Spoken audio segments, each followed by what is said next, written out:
Lakers versus Timberwolves game tonight. The Lakers got their first win of the NBA season. They went out there and they beat the Minnesota Timberwolves by 18 points, 128 to 110. Such a great game as a Lakers fans. We watched that whole entire game. That game was just really was very close in the first half, going nick and tug back and forth. And then the first time I've seen it in a long time.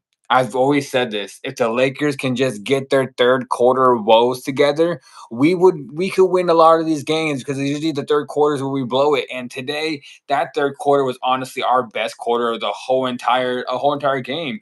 We outscored the Timberwolves 40-31 in the third quarter alone. We put up 40 points. Usually it'd be the exact opposite, maybe even 45 for the Timberwolves and 28 for the Lakers. That's usually how the third quarter we usually go. Not today. Lakers came out of the halftime with fire because at the break we were up, but then technically what the Lakers usually do is we'd give up the lead. We would literally go out there and give up the lead and go into the fourth quarter down by 10. Because one thing about the Lakers, we're one of the best fourth quarter teams in the NBA. Like we do really well in the fourth quarter. For the past 3 years, we've been doing really well in the fourth quarter. Besides against the Nuggets in the finals a couple years ago, we lost it. But besides that, we're usually one of the best fourth quarter teams. And it's just that third quarter. So very good game today. I'm the wager zone, like I always say. We're gonna get into this breakdown. This is Mr. Carter. He is also here breaking down this whole entire Lakers game. Mr. Carter, you want to start off and talk about this game first? What's good, everybody? I'll just kind of piggyback off what you were saying. One thing I really liked was we were up at halftime. We made that push, and you know me, I'm real big on momentum and stuff in a game. Like I feel like me and you can kind of always know how a game is gonna go at certain moments. Like there's certain like little things in a game that you can just notice that it's like, oh, that was a real big momentum shifter, and it's like you Mhm. need a bucket here. If you don't get a bucket here, or you don't do these little things, you're probably not going to win the game. You know what I mean? And Yeah. the one thing that I seen today was we did a lot of those things. You know, when it came down to the end of this a second quarter, we made the push we needed to get the lead.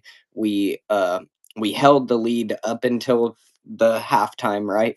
And then Mhm. coming out of halftime, like you said, looking the best we've probably ever looked in the third quarter. Mhm. Um, it did kind of start off slow because I was a little nervous because I was like, okay, we're only up by 5, and just like you said, as a Lakers fan, you're kind of always nervous being up by that. I really wanted a good cushion going into the fourth, and I would feel comfortable. And I just noticed that they were able to slow them to down to where they wanted to play at that moment, you know? Where Mhm. it's like Luca was starting to just make sure that they got the baskets they needed, and then they used Aiton right out of the half, right? So like you weren't having to put so much pressure on your guards to just shoot threes, and like that's why I think it is. That's what I mean by those little moments, right? Like being up by 5 coming out into the third means a Yeah. lot because now now I believe, if I'm not mistaken, I believe Timberwolves came out with the ball, they missed, right? You play good defense, you miss. Now you score, you're up by 7. And 7, I know it sounds crazy, but 7 is to me is a way more important of a lead than a 5-point lead.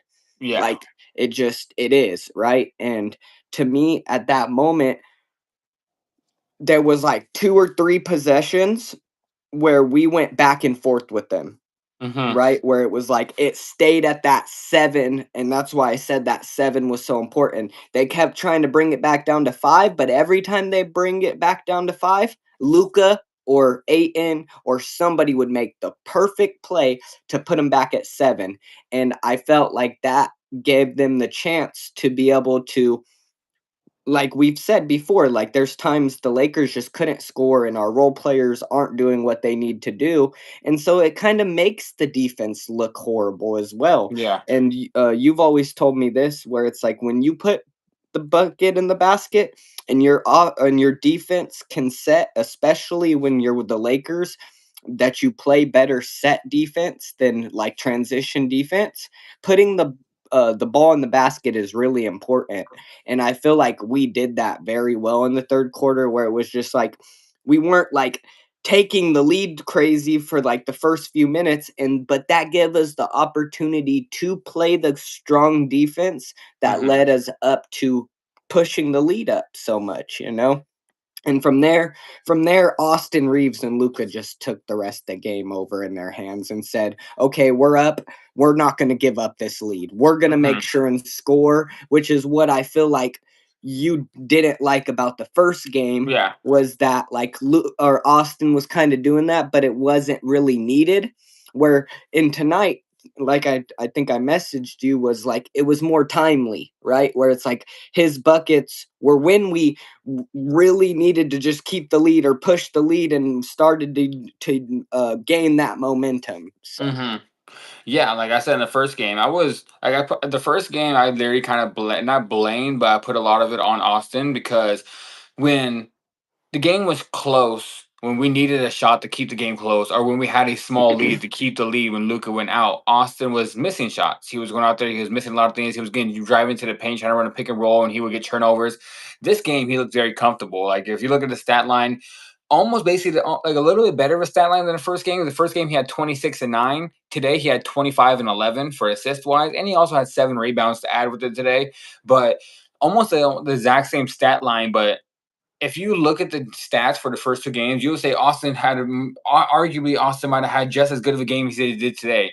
If you watch the game with your eyes, it was light and day. Like, it was night oh and no, day. for sure, It for was sure. first like, because Austin was hitting shots when we needed him to. He was running. One thing about him and Rui were looking very good together. Him and Rui were they're What working were off of each his other. turnovers tonight? His turnovers tonight were, I can tell you that right now. Austin had, I was curious about that. let you know right now. Austin had, okay, it's not gonna show me there. Let me see. It'll show me right here. That's always going to be an important stat for our team when it comes down to Austin.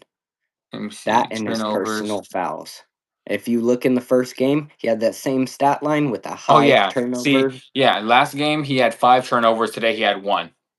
So Big that just difference. shows it. Big And if you look at difference. it, and if you look at it, me personally, I'm big on plus minus. People are like, "Oh, plus minus doesn't tell the whole story." I think plus minus it doesn't tell the whole story, but it's a big stat to keep your eye on. It tells Last the game, difference between the same stat line in yeah, these 2 games. yeah, Realistically, like, it's he what had a it does. minus 14 last game. Like I was like he had the worst plus minus on the court last game. Today he was plus 17. So when he was on the court, I'm we night and were day. killing it. So yeah, it was just a way better game overall.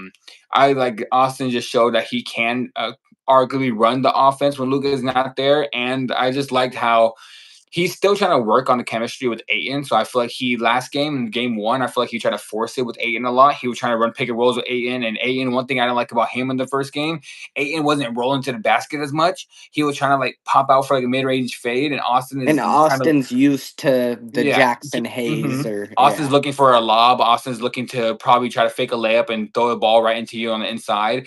And today, Austin did not force it with Aiden. He said either if you roll, you roll. If not, I'm gonna drive in and get the bucket myself, or I got Rui on the mid range and I got Rui at the 3 point line where I can kick it Austin out gets too. So deeper into the paint than yeah, Luka does. That's yeah. why too, because when you're getting deeper in the paint, you don't really want to put it back out to a pick and pop, you know? hmm Where like with Luka, the pick and pop works a little bit more with the 8 in compared to the Austin and him, where you need him to roll with Austin because Austin is going downhill, you know? Yeah. So Yeah. I agree. I like that you pointed that out with the stats as well with hmm Austin, where it just like you said, the plus minus as much as there are a lot of people that are against it, but it's literally almost it's the a good same stat. stat line that they had from the first game to the second game. But like you said, watching with your own 2 eyes, you could see the difference in his play. But not hmm only that, the plus minus shows that there was a difference in the 20, the same stat line, same amount of points, same. It's just the biggest difference is like I said, one thing you're always going to want to watch with him is the personal fouls. What was his personal fouls at tonight as well? Austin's fouls. Sorry, I went over to Luca's. I was gonna tell you. I was literally about to talk about Luca's fouls right now, but here, let me go to Austin. I'll tell you how many fouls he had right now. Austin had. I was just on Luca. Give me 1 second. Austin had He had one foul. So last game he Yeah, had last you game last game he had four. Today he had one. yeah, so does you want him to stay under that 3, you ideally 1 to 2, because that Yeah. means he's playing good defense on the guards, and he's not giving up too much, like, free throws on them, so Yeah, I agree with that. Like with Austin, you want him to stay under three fouls because that just shows that he's not reaching a lot. He's sliding his feet very well. He's not getting like put him on the line, he's and not that's gonna be the the reason best, but he why. can help, he can like you said, like And the reason why I liked I was gonna bring up Luca's. Let me go back to Luca. I was the only reason why I was gonna bring up Luca's fouls is because I feel like Luca, when he has his fouls, it shows the exact opposite to me.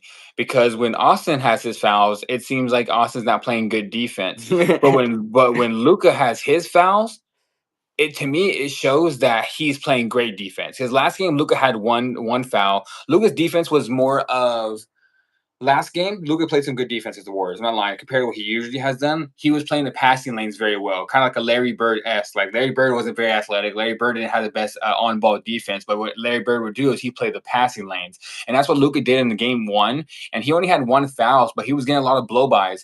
This game, one thing about Luca, he had four fouls, and what that shows with Luca, we're just watching the game too. He wasn't letting nobody get past him easy. He was gonna foul you. He was gonna be all up in you. He was gonna jump for the balls when he needed to, and that's what I like about Luca having those fouls. It shows that he is being a little bit more aggressive, even with driving the ball. I think he had one charge during the game, but even driving the ball, he's being very aggressive. And Luca, you never see Luca get a charge. Usually, Luca will sit there and do a euro step Luka around you, dunked and tonight. then what? Luka dunked Yeah, tonight. and yeah, so like I said, everything looks look Luca was just way more aggressive overall. The fouls tell a story. The one thing I want to point out is stats, only 2 games so far, but Luca's shooting 84% from the free throw line. He averages 69 to 70% from the free throw line, usually maybe like 75, 74. Today, he right now, first 2 games, he's shooting 84% right now. So Luca is looking magical right now. Luca Magic is officially back. 49 points. He basically had a 50 piece with 11 rebounds and 8 assists. His plus minus was plus 18. Yeah, like this dude right now, Luca in his first 2 games is averaging 43 points a game right now. Personally, I told you I thought Luca was going to average about 34 to 35 this season. Like I really thought he was going to average that high. And especially with LeBron's not here right now. For the first 2 weeks, I swear Luca might average 40. He might average 40 a game just the rest of the time. Because right now, if he's doing that against Draymond Green and Jimmy Butler guarding him, and then he goes and does that against Ant Man, where Ant Man's a very good defender, and you put Ant on him, and he's still doing that, I don't know who can guard him. I really don't know if anybody in the whole Yeah, league can guard him. I think it was McDaniels is his Yeah, name. Yeah, McDaniels is on him McDaniels was his too. primary defender Yeah. tonight, and he's a really good defender, so They were switching off McDaniels with Ant Man, going back and forth. They're throwing bodies at Luca, and nobody could guard him. And then the funniest thing ever is Luca loves this matchup.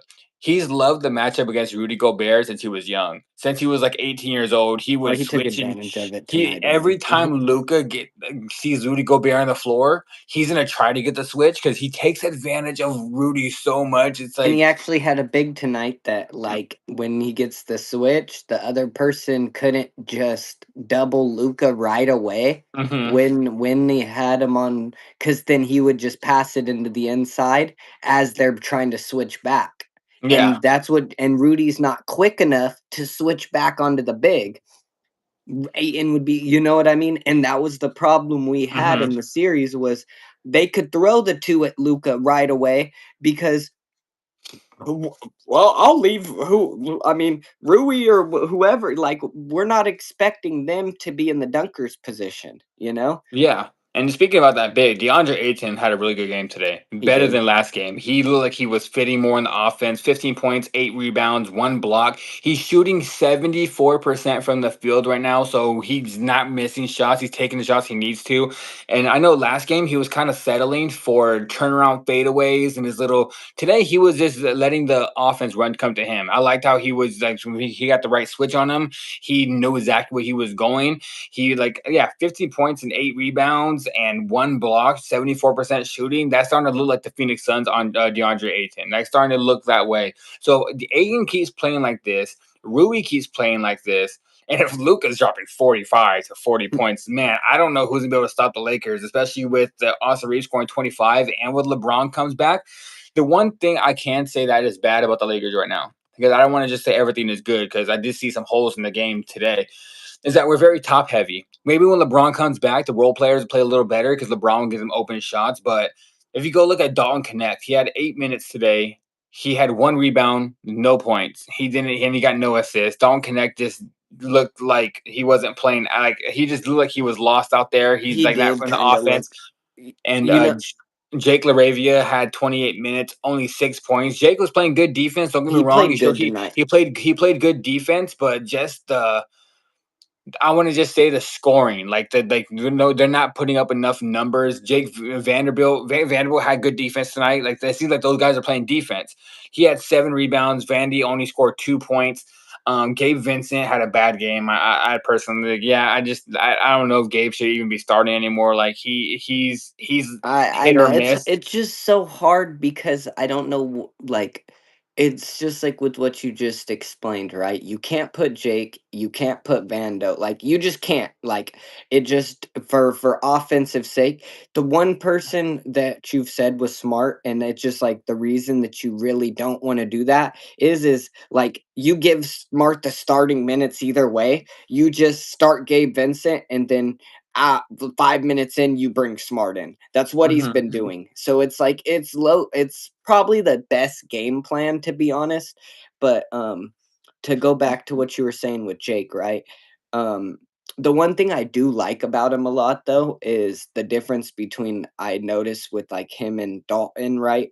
Where it's like, and I know Dalton's young. I don't know if he's younger, but you know what I mean, like more of a rookie or it's only his second year or whatever, right? But Hmm. Jake just seems like he's getting more and more and more comfortable though. Like Hmm. from that first when we were watching him in preseason where we said like he looked flat-footed, looked confused, like every game I've watched him play, it looks like he's doing a little bit better and a little bit better and a little bit better. And Hmm. he's getting open shots, and the thing that I like that he's doing when he's getting them is he is taking the shots. He is willing to try like Rui because he does have a good game. You know what I mean? Like Yeah. he's shown that it's just I feel like it's just one of those things that it's just gonna come with time with him more than anything, you know? Like where Yeah. Dalton Connect was the opposite, where you seen him tonight, even when I was happy that we had 3 minutes left for the first time in a while. Like it's the first time I've seen where the Lakers put their bench in with 3 minutes in left and actually gave their guys some rest or Yeah. We got to Lakers. see Bronny. Yeah, and so we got to see and Bronny, out of all those dudes, Bronny looked the best.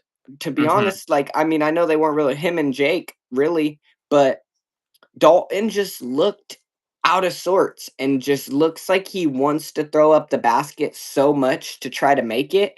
And then like when it doesn't go in, he gets like bro, you took a bad shot. Like it's Hmm. what do you expect? Like Yeah. The one thing I can say is that if you go look at the plus minus, like I said, I'm a big plus minus person. Like I really am. Like plus minus, it doesn't tell all the story, but it's a good stat. Gabe Vincent. So look, Austin Reeves like plus 17. Rui Hachimura plus 14. Luka Doncic plus 18. Gabe Vincent -1, so he had a -1 out there. Jake LaRavia +4. Um, and then you go to Dalton Connect -3. So Dalton Connect only played 7 minutes, but he was -3 when he was in the game. And for the second game in a row, Marcus Smart has the highest plus minus out of everybody. Last game, everybody was negative on the court. Everybody had a negative plus minus at the last game against the Warriors. Marcus Smart was +4. This game, Marcus Smart's +22. So it seems like when Marcus Smart is on the court, man, things just go well. 21 minutes, 2 steals, 1 block. Like he's If we could start him and he could play that way and be healthy, I would do it. I think we should I just let just him, don't like know, like, I'm he tired of looks seeing like Gabe he's Vincent in the super lineup. motivated to play for us, I ain't gonna lie, Yeah. like, tonight, he looks so happy to be a Laker, like, it was good, it was refreshing, I'll tell you that. Yeah, I'm just gonna tell you right now, like I get it. Like you don't want to play him 30 minutes a game. You'll play him around like 21, 22 minutes a game. I'm just tired of seeing Gabe Vincent's face in the lineup, like in the starting line. I know once LeBron They comes take back, he's it not the gonna be there. first 2 basket or, like, the first baskets, bro, Anthony Edwards just posted him up and said just like Jimmy, I was like, "Bro, I mean, I understand, like, you're a decent defender or whatever, but, like, Hmm. you're, like, not against these dudes, like, what are you doing? Like, bro, I know. maybe on the bench, you're the great like, you bro, like, to be honest, he should play the bench minutes, he does better in that role." I, But I I d know people are gonna tell me like I'm crazy for this, but even before the season, I thought about this, and even like I get it, like he's having a good couple games, especially today. He had a good game in Austin Reeves, 37 minutes, but I could see Austin running with that second team. I could really see Austin carrying that second team because when LeBron comes back, the one thing I'm scared about when LeBron comes back, because Gabe Vincent, okay, he plays okay defense, and Marcus Smart, best defender in our court right now. Jared Vanderbilt's our other defender. Rui is a hit or miss on defense. Austin tries really hard, but he's not athletic enough. Same thing with Luca, not athletic enough. DeAndre Ayton is big, but he's not really like a interior lockdown defender. He's not really like that. And LeBron can play defense only for a little bit. LeBron has to choose. He has to choose. Do I want to play offense today? Do I want to play defense today? Like, and then he has to choose because he can't do both because he's too old. When LeBron comes back, the one thing that does scare me is we're going to be one of the best offensive teams in the league. I can tell you that right now. We're going to be one of the best offensive teams in the league. We're going to average about 120 to 125 points a game. I just think that when LeBron comes back, because the offense is just going to be nasty, but we're going to be giving up possibly around like 120 to 125 a game as well because with our starting lineup with being Luka Doncic, LeBron James, DeAndre Ayton, Rui Hachimura, and Austin Reeves, there's not one defender on that court. Like there's not really one person that can say I'm like really good defender, and you're not gonna take Rui out of the lineup. We need Rui in the lineup. We need Aiton in the lineup. We need Luca in the lineup, and we need LeBron in the lineup. The one person that can go to the bench and can come off the bench and play with that second team and let Marcus Smart start is Austin Reeves. I think it'll work great for the Lakers. I know people are gonna be like, "Well, Austin is having a great game. You can't put him to the bench," but if we want to have a championship team, we're gonna need at least one player that's gonna be in our final lineup. Maybe like, and that's another thing. At the end of the game, we're gonna need Austin in the game. At the end of the game, I know I said Austin don't start, but we're gonna probably need him at the end of the game. You might want to. We're probably gonna have to take Rui out of the lineup then at the end of the game and have Marcus Smart in. Like you go with Luca, Marcus Smart, DeAndre Ayton, LeBron James, and Austin Reeves because we need one guy that can lock down on the defending area at the end of games and even start off games. We want one of those guys to be on the court. I think Vandy's a very good defender, but I don't trust his health really to be there. I trust Marcus Smart's health a little bit more. At this point, I don't trust Gabe Vincent to play the defense, especially I definitely don't trust Dalton Connect to come on the court and play any defense either. So as of right now, I like our team. I just believe that we need one guy to come in off the bench and play some defense and play at the end of games and play to start the games. And I think that's Marcus Smart. I really do. And the only odd man two guys, the odd man out that can actually make the move is Rui Hachimura or Austin Reeves. Those are the only two guys I can see coming off the bench. I just think the main reason they wouldn't is because it's just like I told you when I was messaging you, right? Is like I think Austin isn't as much of a spark off the bench as like Marcus Smart is. Like the difference to me is like Austin runs with the second unit anyway as the starter. Like when Luca's off the floor, Mm-hmm. he's Austin gonna with the run. second unit. So it's to me, he's gonna be the like to me. They're already doing what you're saying. It's just Mm-hmm. without him starting, right? Or without him going to the bench. And then what they do is then they put like you said in they run that unit and they bring Marcus Smart in when and for Gabe Vincent. the main thing is like you said, when it comes to with LeBron in there, like you're gonna basically do exactly what you just said with Rui, and that's gonna be what you do when you switch, or you're either gonna switch Luca, Rui, or LeBron out for Marcus Smart, and then you're gonna have Austin, Marcus, and then you're gonna have your small forward, power forward, whoever's still in there, if it's Luca, if it's Mhm. LeBron, with Aiton or Hayes, you know? So, like, that's gonna be your first rotation. Your sixth man off the bench is Marcus Smart, and you don't Mhm. wanna change that. You get what I mean? And what Because about end of games? Like, end of games, I think I Mark still Smart agree should the be he same should be in thing the you said, lineup. but that's the sixth man. That's why it's like Mhm. he's still gonna be your main go-to defender. So that's where it's gonna come down to like tonight. Tonight, you didn't need to go to Marcus Smart in the end of the game because you guys are already up Hurry by up. so much. Mhm. So there's gonna be the games you don't have to do that, and you just leave LeBron, Luca, and Rui and everybody out there, and you let them close the game off, they'll do it. But when you have the close matchups against a guard where like the guard is cooking you and you need a defensive stop, of course that's what they're gonna do, as long as he's not in foul trouble. So that's why I said Mhm. I still think it's more of a six-man rotation.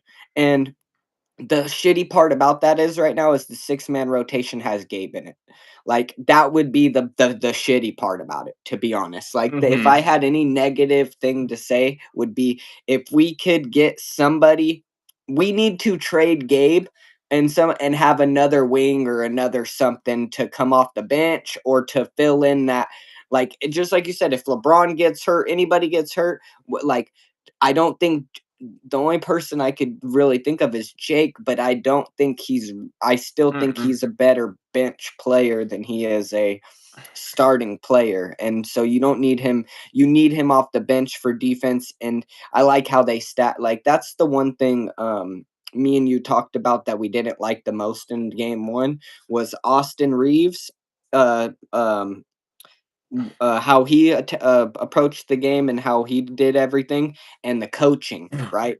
Was like I felt like the coaching was horrible last Mhm. game. It I don't was know the if that was rotations. just because of the first game. I don't know if it just he didn't have it ready, but tonight looked night and day with JJ as well. I think JJ coached his ass off tonight, which I thought was a highlight of the game as well.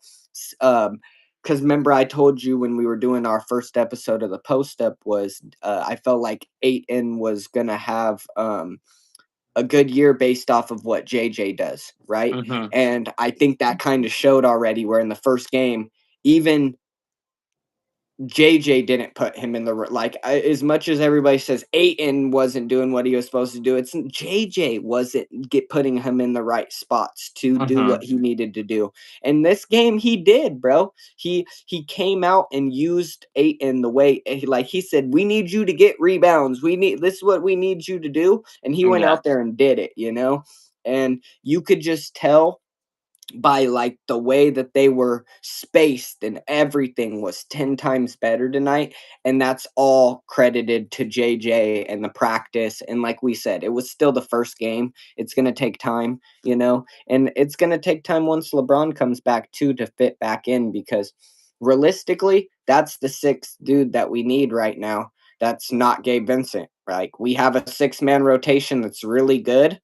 um we just need LeBron in there. And if you put LeBron in there, then we have Gabe Vincent and Vando and Jake as our 7, 8, 9, you know, and it kind of looks a little bit better deep wise. And it's either that or like we've always said, then it's either LeBron for the next year or two, or and he's gonna be that guy right there that is in our six-man rotation, or we need to get somebody eventually like a Giannis or somebody else that's going to be our in our rotation as a starter, like a main starter. If it's a Kessler, if it's whatever, you know, like how The you said, one be you know. Yeah, the one thing that it makes me think of right now is I know we both said a move. We probably need to make a move if we want to compete later down the season because I know it's it's a great game today. Like a great game today. I don't want to go past it. We won and we beat Timberwolves and Timberwolves. I mean, you said right before we came on is the reason why Timberwolves look so bad is because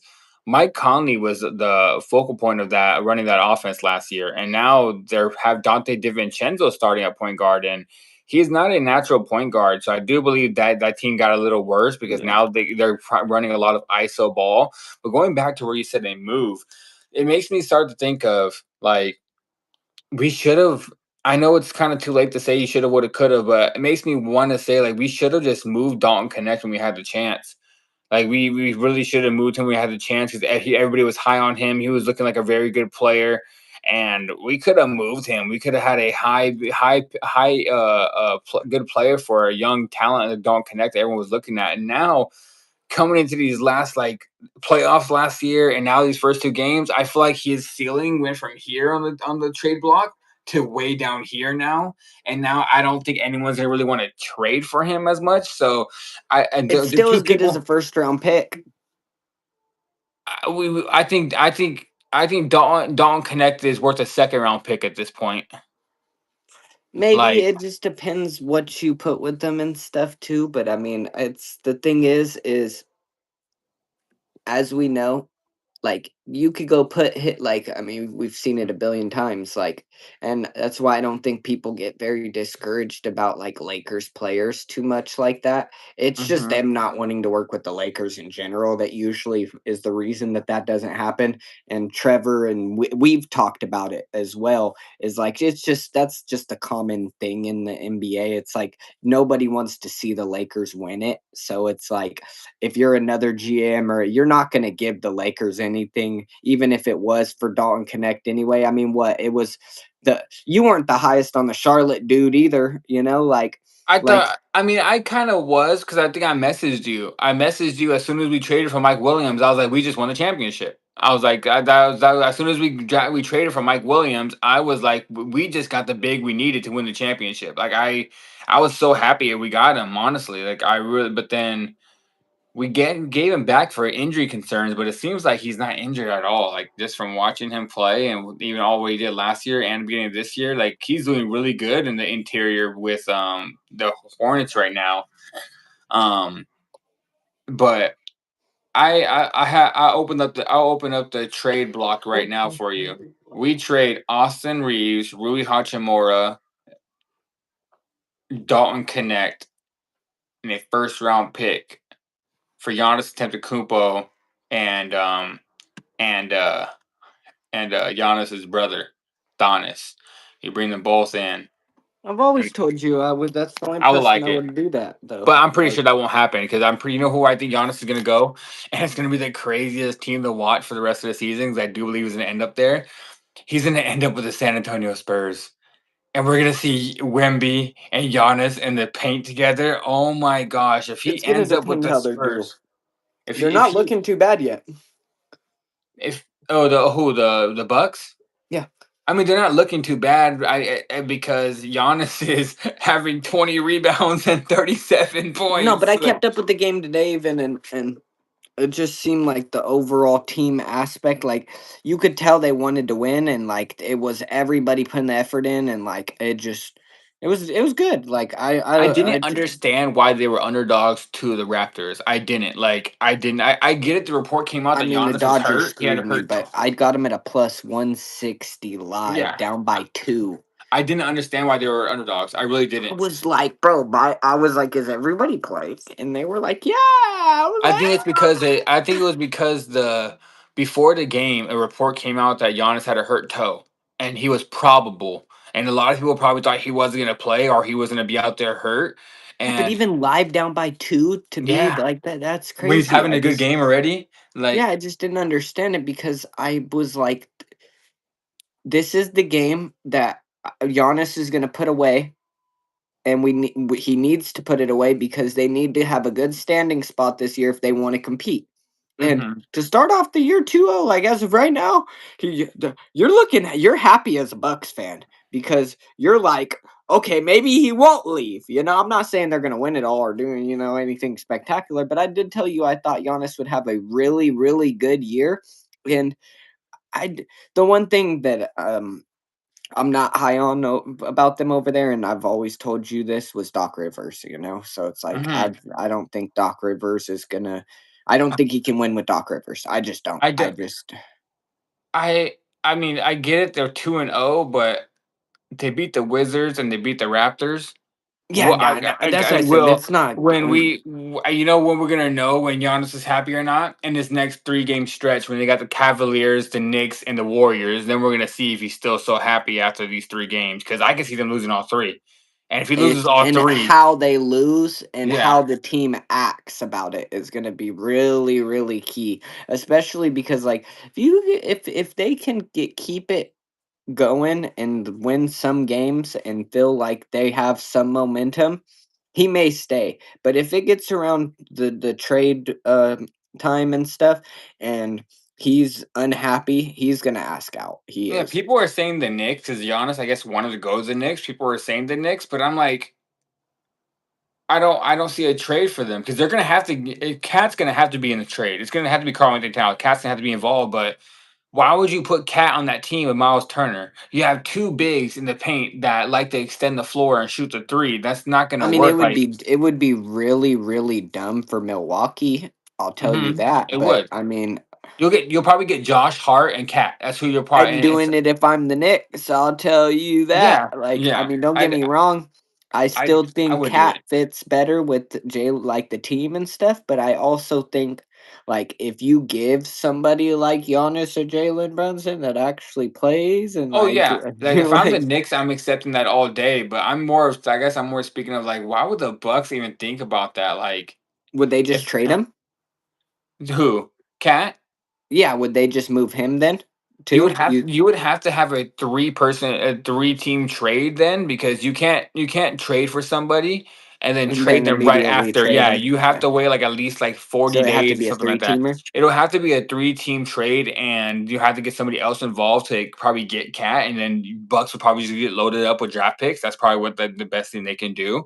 Um, but that's the only way I can see that one working. The team that like I guess the Lakers can make the trade just because we have, like I said, we have Rui, we have Austin Reeves, we have Dalton Connect, and we have a first round pick we can give them. Those are all players I can see that will fit the scheme for the Bucks. So I can see that working for the Lakers. But the team that has the most assets for Giannis is the San Antonio Spurs. Like you got Dylan Harper, you got Stephen Castle, you got a lot of young players. Oh, and you got like five. The Spurs still have 5 draft picks in the next 2 years, 2 drafts. It's kind of crazy. And then like before I move on real quick, I do want to talk about Wemby for a little bit, but I don't. I'm trying to find a trade 'cause I see the betting odds and everyone's saying the Knicks are gonna get Giannis, Knicks are gonna get Giannis, and I'm like, I don't see it. Like I really don't unless it's a 3 teamer. Unless they find another team to get in there that wants Cat and that wants to give up draft picks for Cat, but I don't see a team that would even want to trade for Cat. Like I guess like that wants to give up draft picks for Cat. Like what's a team that needs a shooting center that they can if they get a shooting center, they can compete. I'm trying to think of a team right now because maybe no, not that team. I mean, there was one, but I don't think they have it to do it though. The Warriors. That's the only thing that popped in my head is the Warriors, but Just they don't because, have the picks. but I mean, still, I mean, what are you gonna do? Start? Cat and Draymond on the same team without the fade. That's so crazy. Yeah, like you can't that I don't think that'll work. But yeah, I just trying to think of a team that he would go to. I know another team that they're trying to say that do have that does have some team. I mean that does have some players to give up. You OKC. would have the Mavericks. Okay. You would have to give up Cooper Flag, some draft picks, and somebody else, and you can bring in Giannis with AD and Kyrie. You can do that because right now I don't want to talk too early. I don't, but I don't. I'm starting to think I might be right about Cooper Flag. Like he is looking like nervous. Like I guess his rookie year, 2 games in. Like we'll see midway through the season how he is. But as of right now, everyone's saying the best American prospect since LeBron James, the best American prospect in this like in a while. I don't see it. Like I don't see. Yeah, he got 10 rebounds. Yeah, he got a put back dunk today. He said rah, everyone, but I don't really see it as much yet. He's all I've seen right now is he's a big body. He can get a rebound. The one you know who Cooper Flagg's reminding me of right now? He's reminding me of a young Kevin Love.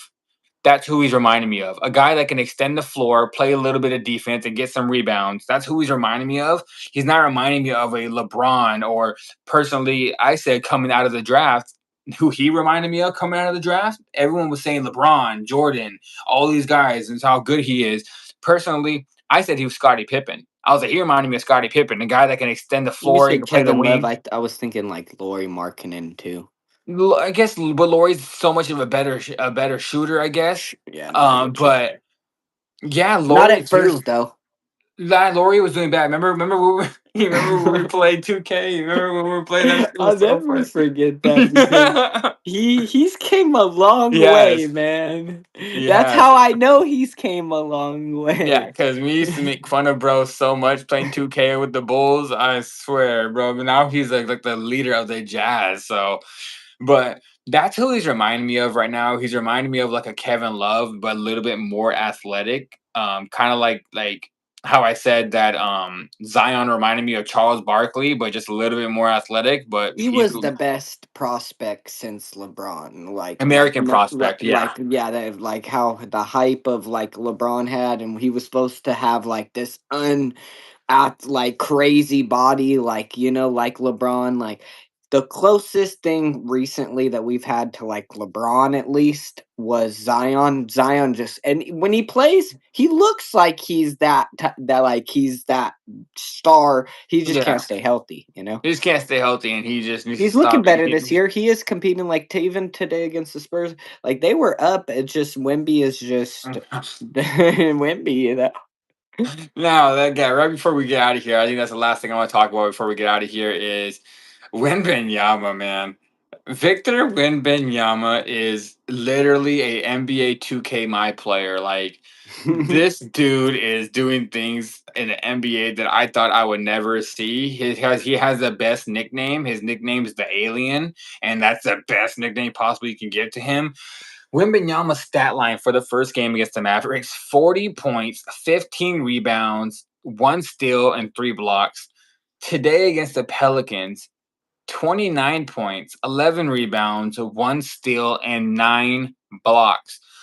I'm going to say this right now. He's making everybody in the paint, anybody that guards him, look like eighth graders. He's making them look like they're like little kids out there, bro. Like he's blocking everything. He's scoring damn near whenever he wants. He made Anthony Davis look like he was on the freshman team playing against varsity. That's literally what he made. He like there's two players that I personally sat there and said, those are the only two players I'll be able to guard Wemby in the league.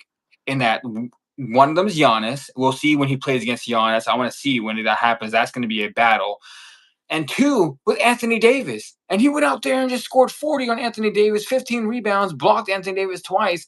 But the Pelicans, man, nine blocks.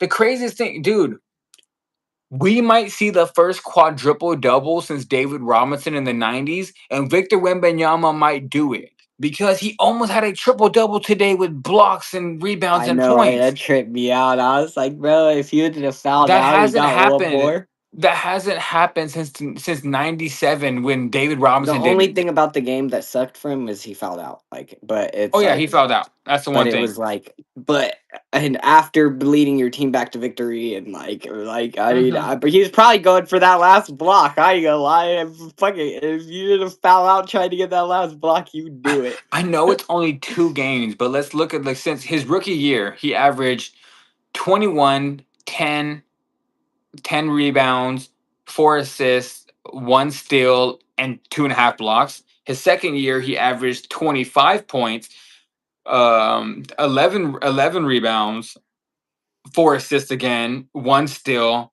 and three blocks. This year, just two games this year, third year in the league. And last year he was injured, so he didn't even get to play the full year. But It wasn't even injury. He had a blood clot. That's what it was. He had a blood clot, so he couldn't even play to finish the rest of the year. This year, 2 games, he's averaging 35 points, 14 rebounds, uh, 2 assists. His assists went down a little bit, mainly because he's shooting more. A steal and 7.5 blocks. Like, bro, and he's shooting 65% from the field. When Benyama, I told you this off air. He right now is the best player in the NBA skill for skill. Nobody can touch him at all. Like, you know why I say that? Is because he's just as good as at offense as Shea Gilgeous-Alexander and Luka Doncic is. He has every move in the bag. He can score with anybody. He's averaging damn near. He's averaging 35 right now. And in his third year, he's the best defender in the NBA. Nobody's a better defender than him. He can play both sides of the ball. Nobody besides Giannis and AD can play both sides of the ball. And he's better than both of them at defense, and he's better than AD at offense. Him and Giannis on offense are about the same. They're about the same right now, but the one It's thing about just they Wemby, have a different Wemby can type shoot. of Well, yeah, Wemby can it's just shoot. a That's the different type difference. of offense. So I told you this off air. I know you said he needs to. Your thing was he needs to win. That's what he needs to do. But he keeps putting up 34 with 7 blocks and 13 rebounds. Like, all he has to do this year is make the playoffs, and he's the MVP of the league. Like, just make the playoffs. You're the MVP in the league playing like this. Like, he I've never seen a player ever do this. And I told you like 2 years ago when he came to the league, I said he's going to be the greatest basketball player of all time if he stays healthy. He's going to be damn near the greatest. And the one thing I liked about what Wimby did this offseason, he followed in the steps of Kobe Bryant and Carmelo Anthony. Where the one thing they needed to do is they knew they did it at an older age. Wemby did it at a younger age, and that's where I'm like, he's so mature. They were like, you know what? We're at an older age. We don't have the athleticism as much anymore, and we need to learn footwork, and we need to learn how to get into the post and learn these different things. They went and trained with Hakeem Olajuwon for a whole summer. Wemby just did that in his third year. A lot of players don't do that until they get older, and then they need to use their footwork. Wemby's learning it right now at age 20. How is he? 23? Let me double check. Is he 23? Wimby is how old is Wimby? I think he's 23. I want to double check real quick. I believe Wimbenyama is 23. Wimbenyama is Wimbenyama's 21, bro. Like Wim 21 years old, averaging 34 points a game. No one's done this since Michael Jordan. Nobody has done this since Michael Jordan in his third year in the league. Michael was 23 at that point because he played all 4 years in college. Michael Jordan, his second year in the league, third year in the league, was averaging about 30 points. Victor Wembanyama, I messaged Hez, and I think I messaged you this the other day, is that he is the new age Wilt Chamberlain. He is definitely the new. He's playing with these guys. Like I said, like they're eighth graders. He's making them look like little kids out there, just like how Will Chamberlain made them look. So, and the one thing that's crazy is Wembanyama was listed at 7'3" last year. Now he's listed at 7'5". The man grew 2 inches over summer. And they asked, I just literally watched the interview with Hakeem Olajuwon on First Things First recently. Hakeem said, I have never seen anybody like this besides Michael Jordan. He said, I've never seen somebody with this much hunger, with this much skill. And he says the difference is this guy has the size. And he says he has never seen anybody like this since Michael. And yeah, dude, like You I know don't who I he don't reminds me the most of, and um, it's just the difference in it is though is that like he can stay healthy, and I can see him leading a team and being the main go-to dude, and it's because he's not out of shape and is Embiid, bro. It's just like you've said, like Embiid was the best big man, like arguably better than Giannis, and then because he could shoot, Embiid bro. was better than all of them. But It's not just better than it's Wemby, but just he's better than and those like other I'm not guys. trying to compare the two to completely because I know Embiid's different than him and stuff, like he's more of a heavier set big, you know? But it's just you know what I mean by, like, the finesse, right? Where it's just, Mhm. like, the finesse of Embiid. It's just the one thing you always would and which I think all of us have always said is, like, if he could stay healthy, and it's gonna be the same thing with Wemby, it's really gonna come down to if he could stay healthy, bro. I think the It's l difference which between but it's the difference is his work ethic, he's in shape, he's putting in the work, which Embiid and wasn't. Embiid came into the league with injuries already. Yeah, for sure. Embiid already had a back and a knee problem out of Kansas, That's and why I think you I were said that you were happy we passed on him or something, I no, think. well, when that draft class, that was a draft class. He went fourth in that draft class, I believe. The top two picks in that draft class were Andrew Wiggins and Jabari Parker. I was a big Jabari Parker guy, and Yeah. then I said I thought Jabari Parker would have the best player as of right then and there coming out of Duke. I thought Jabari Parker was the best player, but I did say I don't know if you ever remember me saying this. Is What I made me can a go Bucks back. fan. I said that if Embiid stayed healthy, he would be the best player out of that draft class because what I said before, I was like coming out of Kansas, he reminded me of Hakeem Olajuwon. He was a big man that had all the footwork. He played soccer growing up, and then he switched to basketball late, just like Hakeem. And he had the footwork, he had everything, and he had a jumper, he had the defense. Hakeem Olajuwon to me is the best defensive center of all time, and Hakeem has literally already said that he thinks Wemby is a better defender than him. And he says mainly he says because the timing he has, the athleticism he has, and the height. What I would say Wemby is, you know what kind of a hybrid he is? He's a hybrid of Kevin Durant with Yao Ming. That's who he is a hybrid of. Like you put the body of Yao Ming with the skill set of a Kevin Durant, this is what you get. You get a Wembanyama, and that's just scary. Like it's insane. Like 7'5" with a handle, not no big man handle, a legit crossover and herky jerky footwork. I, The dude. closest person to him, and I don't know if you agree with this, but and I don't think he's as good as him. I don't, but I just like remember like how we hear this coming up because we have the UFC card tomorrow. Is like the new age heavyweight, right? Where it's like the dudes that can move. The you know what I mean? With Mhm, Tom and Cyril, right? Do you also believe that with Chet being like as good as he is as a big, that, like, it's just the n some of these new age big dudes that are lankier are just like a you. Like, remember how you used to play back in the day? You were a mhm, big, but you get what I mean? Like, I know there's the 3-point big now and stuff, but mhm. but now it's becoming like that's even evolving. You know what I mean? Because, like, you're seeing now the big man I like point can guards. be can be the main guy, you Mhm. know? So, I don't think Chet's the main guy, but you that's why I said to compared to Wemby. But I'm just meaning in the way of like Chet is better than a lot of the other big men in the league. You know why? Because of his footwork, he could dribble the ball and he could shoot. Like Yeah. I would say that yes, their play is similar, Chet and Wemby, but only reason why I say this is because I know Chet has a ring now, but Chet is not the focal point of the team. He has a ring. He has went to the championship and he's won. But the one thing I got into a lot of arguments between them both over the years because I had like at least like 9 people go and tell me that Chet's going to be better than Wembanyama, and I'm like, guys, like, no, he's not. I was like, he's not on the level of Wemby, and I feel like if I talk to those people nowadays, they would probably sit there and tell me that I was right because Wemby is just different. But I agree with you.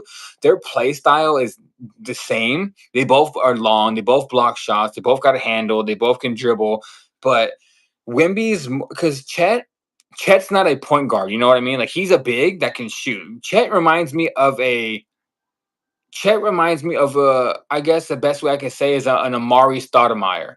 of an Amari Stoudemire where he has those flashy dunks. He's athletic. He can pull up a jumper. He can get into the paint. And he has his point guard. Like that difference is Amari had Steve Nash and what's his and then Chet Chet has has Shea Shea. Yeah. Shea that can score. Different is one was a passing point guard, but Wembanyama he is the guy that can get the ball and bring it up all the way up the court, and he can set people up, and he can.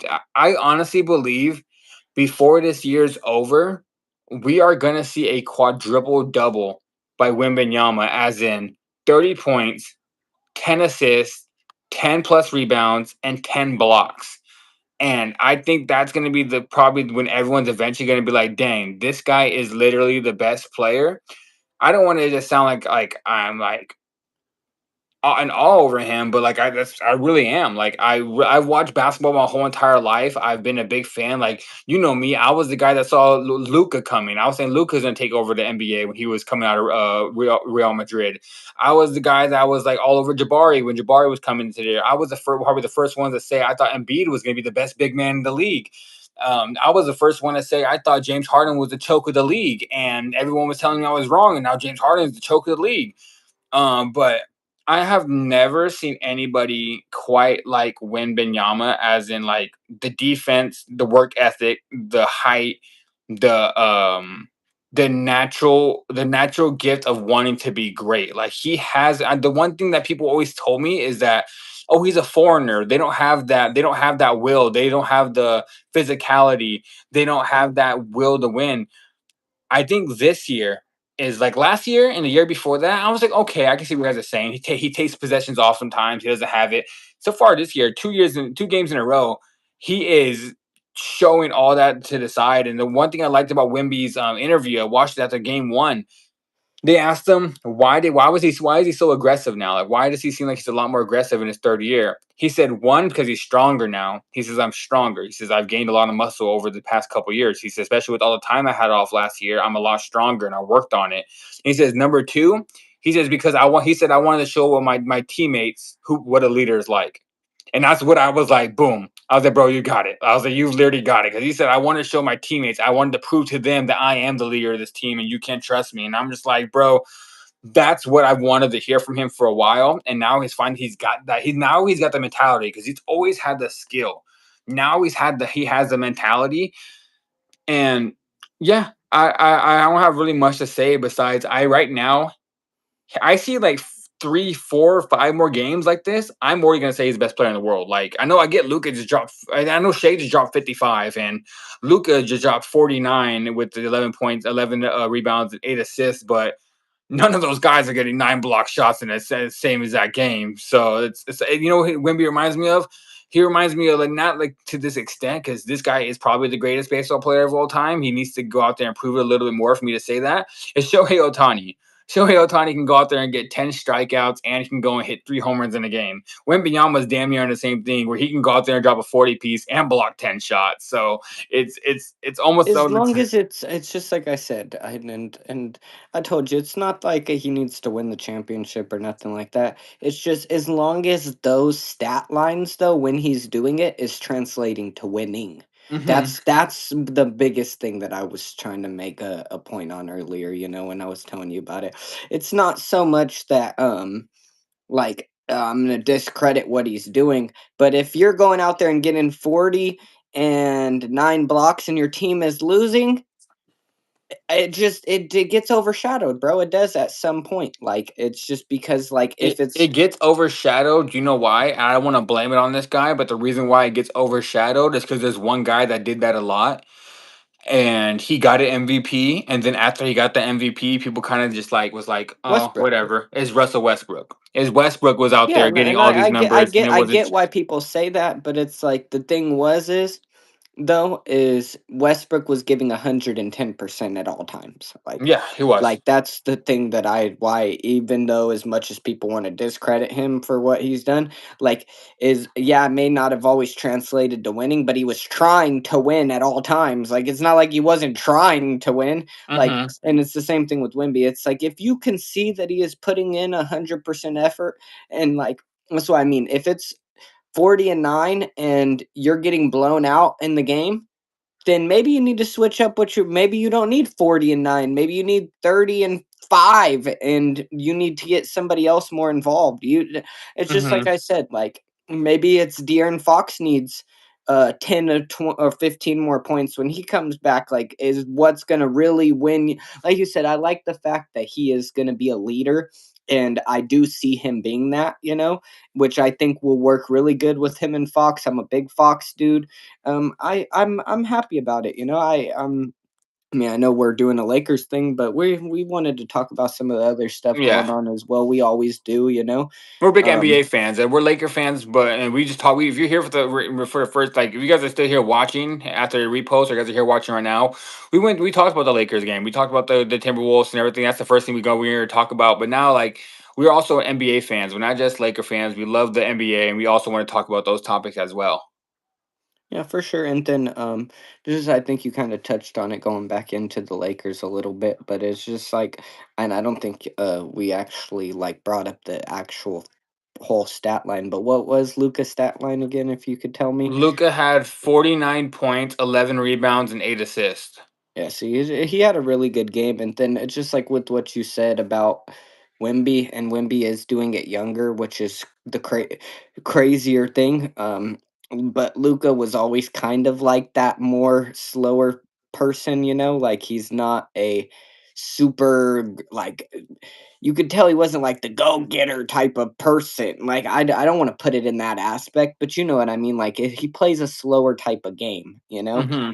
And this year he's not doing it as much, like he's speeding up, and it was because of his work ethic and certain things. Like, don't get me wrong, I never doubted him because of it, because either way, I mean, I think you said it with James Harden when James Harden came out fat that year, and what it's like he was still putting up the Hmm. craziest shit ever. Like, if you, I don't care if you're fat as shit, bro, if you're doing that, as long as you're not getting hurt. Yeah. Like, and he didn't get hurt. James Harden didn't get hurt from that. It was just he was trying to make a point. Hmm. That's why we don't like James Harden. But like Luca, he did what you said with Wimby is he set the example of like, I'm gonna be in shape. You guys need to all be in shape. We're coming to try to play. And that's what I liked about tonight's game too, was like, as a Lakers fan, it kind of sucks being the fan. Like, I told you tonight when I wanted to take them, where it was like hard kind of because we always start off so bad, and it's super hard because like you want to take your team, but like you kind of second guess it because of the faith in their fight in the game. So it's kind of hard to want to take them. And it felt really good tonight to know that the Lakers in the second game of the season really came out trying hard. Hmm. Like to see Luca trying hard tonight, like he's like, I'm gonna stay in, I'm gonna get 50. Like that shit's not like he hit the one free throw, he missed the free throw, and everybody's laughing at him like it's good for like LeBron right now to get the rest that he's getting. Like I know there was so much drama around the offseason with what was Hmm. going on and all this, but it's just, you know this better than anybody, and we've said it time and time again. We don't agree with all the drama and the bullshit when it comes to LeBron, but the one thing that we do know that we will get when LeBron is on the floor, we can compete, bro. We can. Yeah. Like, so it's not like I knock him as a basketball player. I never will. He is a very talented basketball player, and it would be a great addition to what we have going right now. But Hmm. it's definitely having all that outside shit. It's created all that. That's why we as fans don't like it as much, is because it's created so much bullshit for us as Lakers fans. Like it creates so much controversy and negative uh things when you doesn't need to be that way. When realistically, LeBron doesn't feel that way at all. You can tell because if he was like salty about like Luca and his attention and like Luca doing his why would LeBron be up and happy and like clap? Because I seen so many people like after the first game, so because it's like 50-50 with Lakers fans, 50% of them were like, "Why is LeBron over there looking so upset and like not clapping for his team?" And like, "You're fucking losing. What the fuck do you want him to do?" Like, I could not. I get so frustrated with that because as a person that has criticized LeBron and does criticize it, I also do understand where he does get a lot of hate for no reason as well. And I do Mhm. think you're one of those people that feel the same way about that, where it's like you're willing to criticize LeBron, but that's why we've always kind of like Skip's point of view when it came to LeBron was because Skip, as much as people always said he was a LeBron hater, he's gave LeBron the most credit and Yeah. been the most critical. Mhm. So it's not like he's just doing one side and he's just saying LeBron's the worst this and worst that. Like he's said it. He's the greatest driver of the basketball. Greatest He's passer. the greatest like there's the things that but he is not clutch. He is not the uh he's a drama queen. Like it's just all these things Skip has said, and then he's been critical of him, and he's been very um gracious towards the things that he's been able to do in this league. Yeah, about the LeBron thing about him on the bench, I do feel like LeBron is what's the best way I could put this? I do think LeBron has a little resentment of him not being the guy anymore, and that has nothing to do with Luca. That has nothing to do with any of that. That just him realizing he's older now, and everybody Yeah, goes through that's that. anybody. Everybody goes through that. Everybody. That's Like the Carmelo yeah. went through That's that. the Like only thing. But the one thing about LeBron is not gonna let that LeBron's not affect gonna the show it. basketball. He's not gonna show it, and he's not gonna let that affect the basketball. He's Yeah. not really gonna show it. If he's pouting because Something Le, internal, not the external. yeah, LeBron will pout about a foul getting called or J.R. Smith getting a rebound and not shooting those calling timeout just some ball out the contact. Just some crazy side shit right now since you brought that up. And I mean, I know we're on here, but it's super funny. Did you see that? Who was the assistant coach during that time in that game? Who? Damon Jones? Yeah, they were talking about, and they were like, "He did, yeah, J.R. Smith, dude, hey, nah, bro, hey, it was so wild, hey, hey, because everybody's gonna think about that now when it comes to, because if he was involved with anything has been involved in, like, I don't think LeBron had anything to do with any of it, but bro, think that was so shitty for LeBron. Like, I did feel for him for that for sure. To have bro, imagine you like having like me or you, like we're really, really close friends off of here. Hmm.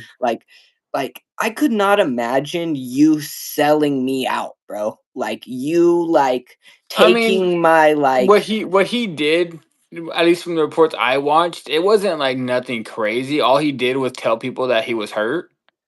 No, I know, but if you did, like without my knowledge, that'd be wild. That'd be crazy. Like if you were my homie and I told you, like, all right, bro, you could I'm go not sell feeling my, well today, but I'm gonna go out there and like, play. And then I went out there and told my boys, like, hey, he's not feeling well. Go bet the under. He's not gonna. but it's like, nah, that's wild though for you to sell my information like that, like as a homie, like I can understand Yeah, some nobody in your camp, but like your homie, he was like his homie. The only reason he was around was because he was his homie.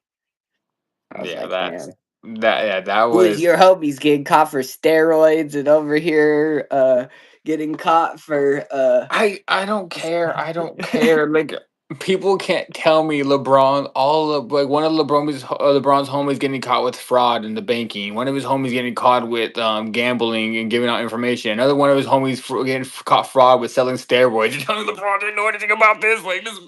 hey, hey, you heard it here first. I want to tell you so. This is all speculation, allegedly. Allegedly, okay? Alleged. Have you ever watched the show Dexter? Anybody you know? If you've ever watched the show Dexter, the worst guys are always the cleanest, smartest, most meticulous people. That is LeBron James. I swear, I don't get me wrong. I know LeBron hasn't got caught with anything, but I'm like, bro, like if your inner circle of people is everything's the only person that had. There was only two people that haven't got caught with nothing yet, and we'll wait. And that's Maverick Carter and Rich Paul. They haven't got caught because they're doing Too everything smart. legally.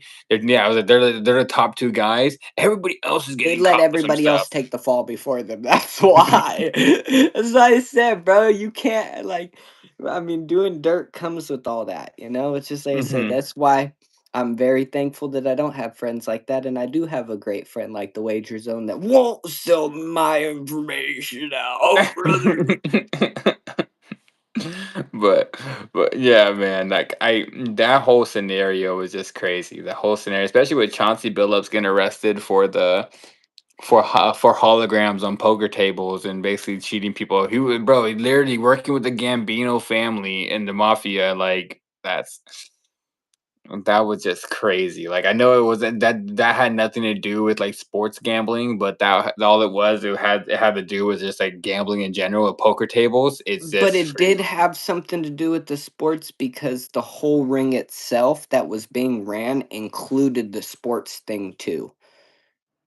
Like, if Yeah, you've looked at it, like, it yeah. wasn't like he was just doing the table thing, he his part in it was he was He was doing the poker tables. the Yeah, fish, right? yeah. Where you sit down like, I mean, you know, I know a little bit about this shit just from my background, right? But it's the whole thing, right, is it's this person that's basically you remember when we'd go to the events back in the day and you'd have the dudes with the ball with the red ball on the little thing and they'd have the Hmm. three little things and they move the red ball around. They Yeah, always have the first person come in as their homie. They have them win. yeah. They make it look like they're going to win so that they can get you, and Hmm. that is the oldest like the oldest trick in the game. And so he was the fish, he was the homie that, okay, well, if Chauncey Billups is going to play poker, okay, I'm going to trust this, you know. But there was no trust about it because he was just a pawn. So I don't really give him like, it wasn't him, he just is, he, the only thing he did was he was dumb for being involved, you know. Hmm. And you know what I told you the other day about this, allegedly, right? Is most these people, Allegedly. you got to say that on, we're on YouTube, you know, allegedly. I ain't got nothing. You can sue me anyway. Um, what's it called? It's that most of these people get in debt, bro. Like Hmm. it's they're already like that one dude from the Clippers. Like he got Like threatened. Shohei's homie. Like you just get threatened, bro. It's like it once you're going down a rabbit hole you shouldn't go down, and you're messing with the mob, bro. You're messing with these people and you're messing with the people that are running these things, and you're betting, and you're feeling good about yourself, but then you lost all your money and now you owe them a whole bunch of money.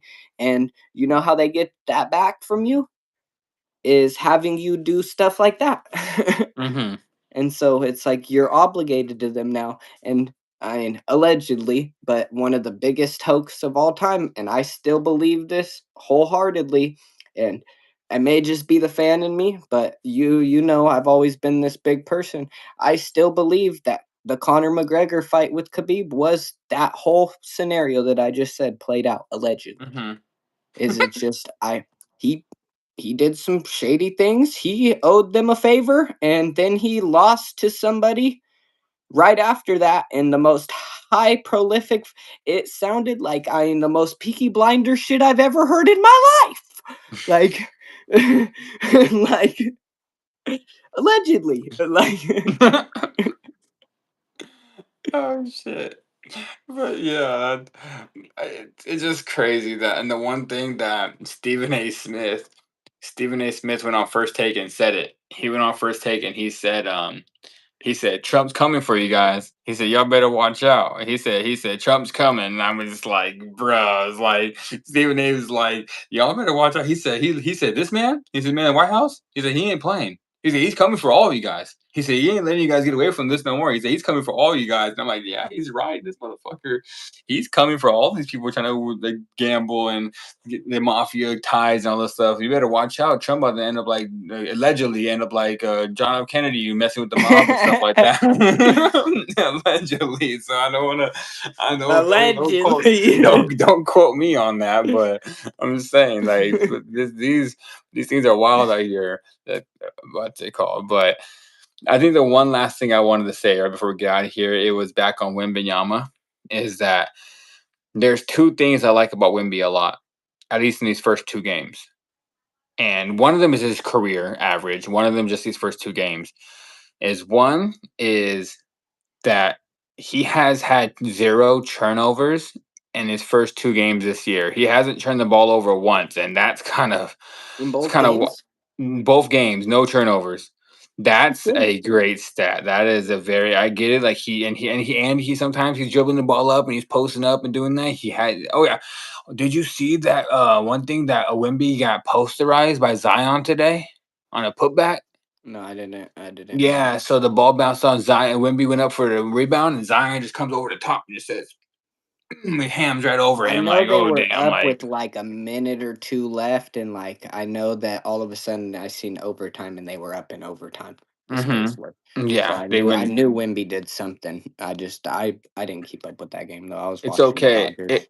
It's okay that you know why? Because Zion posterized him and Wemby blocked three of his shots, so it worked out. He got him back for it. But the one thing is that I want to say his career average is that the one reason why I know Wemby can close out games better than a lot of these other centers in the league is because he shoots 81% from the free throw line. So you can foul him and he'll go to the free throw line and he'll knock them down at 81% Yeah, weight all rate. around So player. that's one thing I do like too. That kind of reminds me of like that Jokic or Embiid where they get fouled, they can go to the Yeah, line and they can I make the mean, maybe shots the too. closest person. I mean, but even a better shooter than him, which is kind of crazy too, is Jokic is a good comparison. Like Embiid, how we were saying Embiid earlier. Yeah.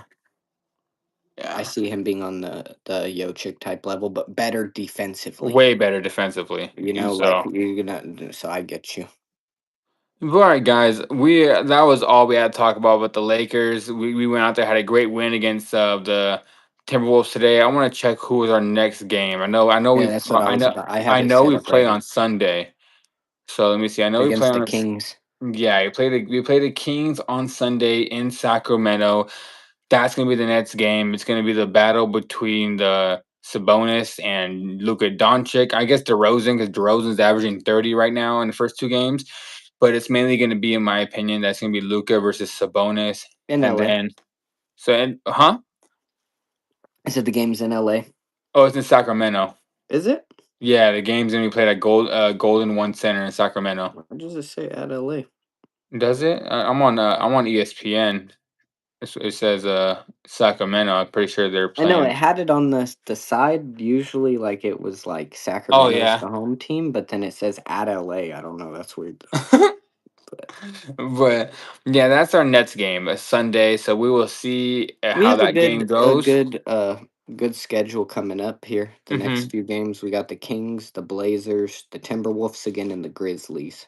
So Yeah, and then we'll probably this upcoming week, guys. We'll figure out either sometime between Sunday and Wednesday. I want to get us back on here for episode 2 of the Lakers post up with me, Mr. Carter, and Hezzy Hybrid. We'll come back on here talk about the cool. NBA discussions, the 3 games that we've had, the first 2 games of the season so far, maybe even 4, depending on what day we come on here. The first opening week of the Lakers season, we'll go in there and talk about it, how we think the team is going. We're talking about who we believe is on the MVP trajectory in the first 4 games, even though you can't get on to, really big into it. But I just want to say one thing, which I will be saying on that show, but I want to say right now, if you guys are here watching, I am changing my rookie of the year pick. I'm no longer sticking with Ace Bailey. I've hopped off the bandwagon after 2 games. This dude is playing like trash. This dude looks like he doesn't want to play. He's pouting on the bench and he's literally acting like a spoiled brat. And he played 21 minutes off the bench today. He went 0 for 2 and scored 0 points, and he started whining on the bench. So I'm over Ace Bailey. I'm officially off that pick. My new rookie of the year pick is going to be Dylan Harper, the rookie for the San Antonio That was the Spurs. other one I'm I going with said. Dylan Harper. I think those are because I was literally debating Ace Bailey or Dylan Harper, but personally, I Remember, thought I that, said who was the other Duke dude? Remember, I yeah, was trying to remember. I yeah. couldn't remember. I I, knew I, he was gonna be doing good. I came down to Ace Bailey or Dylan Harper. The only reason why I didn't say Dylan Harper originally is because I thought Wemby would overshadow him and Stephen Castle will overshadow him. But no, he's fitting in perfect. Like this guy's averaging 15 points a game right now and 5 assists coming off the bench behind Stephen Castle. He's doing really good. Ace Bailey's back. I don't want to excuse my language, but he's acting like a little bitch. I swear, I don't like players like that at all. Like I think he has all the talent in the world, but he's acting like a fucking crybaby. So I'm over Ace Bailey. I don't know if he's going to be able to get over it because he has really good talent, but the mentality is just not there. So I'm off Ace Bailey and I'm going with Dylan Harper. And we'll talk more about that on Lakers post up. All right, guys, I'm gonna head out of here. I gotta be up in 6.5 hours because UFC Abu Dhabi will be on at 7 a.m. Pacific time.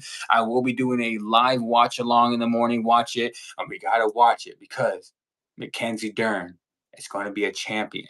So I'm very excited for that. And coming from the wager zone himself, that's a minority.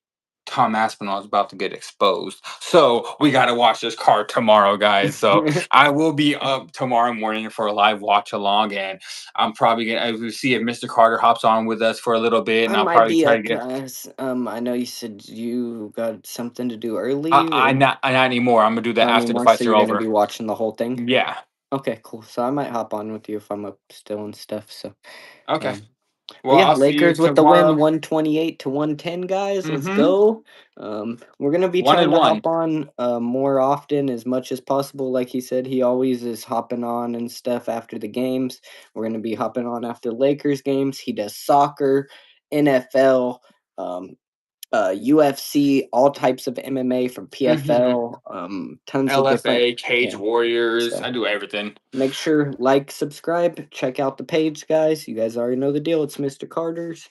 Wager Zone, guys, and we will see you tomorrow for UFC 321, not UFC 312, UFC See 321. All right, guys, I will you see you guys guys next tomorrow, time. everybody.